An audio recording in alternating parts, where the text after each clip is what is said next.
Greetings, horror stories. My name is Charlie, and I'm from Detroit. For much of my life, I worked as a truck driver, and I must admit that I had a passion for driving. Although it is a very demanding and responsible job, and sometimes dangerous, either because of the sharp curves or the loneliness of the night. Now that I am retired, I thank God that I am able to share these paranormal experiences. They are really creepy, and to this day they still bother me every day. I was driving on Highway 75. I had been on the road for several hours, and I felt fatigue starting to set in. However, I was on a particularly dangerous stretch where it was not safe to stop. The road was narrow and shrouded in darkness. I knew I had to move on and find a safe place to rest. I looked for a place to stop, parked, grabbed my flashlight, and got out a few feet to relieve myself with the intention of quickly returning to the truck and resting in the cabin for a few hours. As soon as I turned to walk back, I saw muddy footprints leading from the road to the steps of my truck on the driver's side. He had left the door closed to prevent animals or insects from entering, but he had not locked it. However, I was in the middle of nowhere with no houses in sight, barely visible in the dark with the lights of my truck. No one could have been there. I was perplexed by the muddy footprints, and a feeling of unease began to overcome me. How could someone have gotten here in the middle of the night? The thought of someone lurking in the dark gave me chills. I slowly approached the truck, trying not to make noise, with the flashlight in hand to illuminate the area. The muddy footprints were fresh, and I tried to follow them with the light of my flashlight, but they disappeared into the darkness beyond the steps of the truck. A shiver ran through me as I realized that someone, or something, was stalking me. With my heart pounding heavily, just as I was about to climb the steps, the lights of my truck suddenly went out. I tried to keep calm, taking hesitant steps, attempting to back away, but I needed to get into my truck, no matter what. I hurriedly climbed up and aimed the flashlight into every corner, asking over and over who was there, but there was no response. I quickly locked the door and started the engine. I wanted to get out of there as soon as possible. I no longer had any desire to sleep. As soon as I started moving, a whispering voice echoed in the darkness, saying words that sent shivers down my spine. "Don't stop. Keep going." I abruptly moved the truck's curtain. The voice seemed to be coming from inside, but there was no one there. I began to tremble until I noticed a withered flower with black petals, what appeared to be a rose, on my bed. I was very surprised to see the pink ones there. I wanted to get rid of it quickly, so I threw it out the window. I rolled up the window and accelerated sharply. I wanted to get out of there as soon as possible. I hadn't slept the entire trip, and I was very nervous about everything that had happened. A few kilometers later, on the first bend, I hit something. I stopped, turned off the engine, and the silence became deafening. I went out to check what it was and if there was any damage to the truck. While crouched with the flashlight, I noticed that the problem seemed to be a branch caught in the rear wheels. After several attempts, luckily I managed to remove it. I continued to gaze at the tombstone, absorbing the meaning of those words engraved in stone. It was a touching gesture, but also disturbing, considering the circumstances I found myself in. The promise of the deceased husband had been left unfulfilled, and now I was amidst this strange and supernatural chain of events. As I got up, I noticed something strange on the sidewalk across the street. There was a ceramic cross embedded in the floor, surrounded by roses inside a glass box, as a tribute to a deceased person. I stopped to read the inscription on the tombstone, which read, "For every absent spring, I will bring you a rose, your beloved husband." Upon checking the date, I realized that the accident had occurred about 3 years ago. That year we had already passed spring, and there were only 2 roses placed there. At that moment, my hair stood on end. Suddenly everything made sense: the whisper I had heard minutes before, the tracks of my truck, and the rose that had mysteriously appeared on my bed. I was in shock, unable to process what was happening. That restless soul begged me to give him that rose that for some reason had not been able to, and I understood that he also no longer belonged to this world.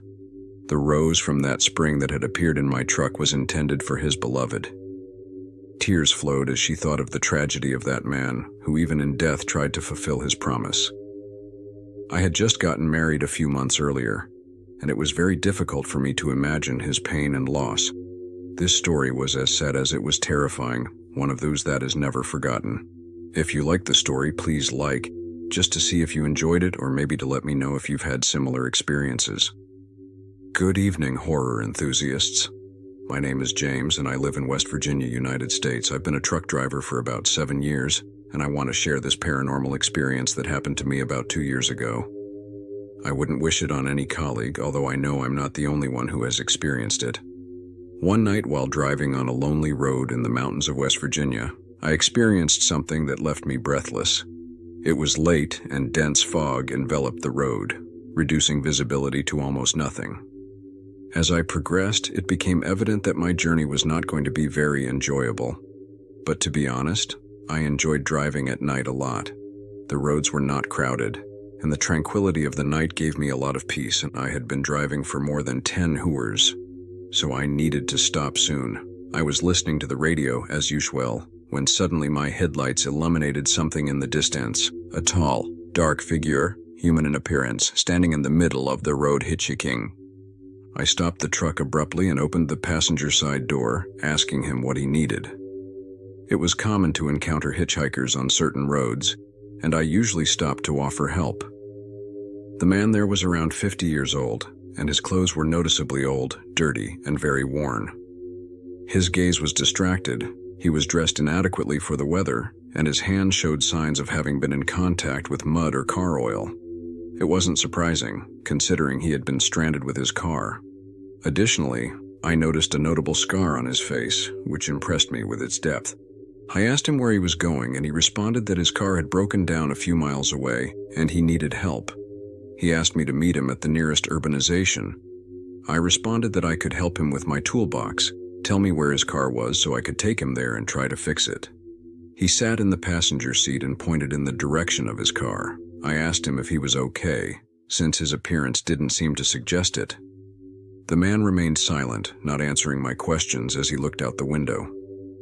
I kept driving until I realized we must have reached the place he had indicated, but I didn't see any cars.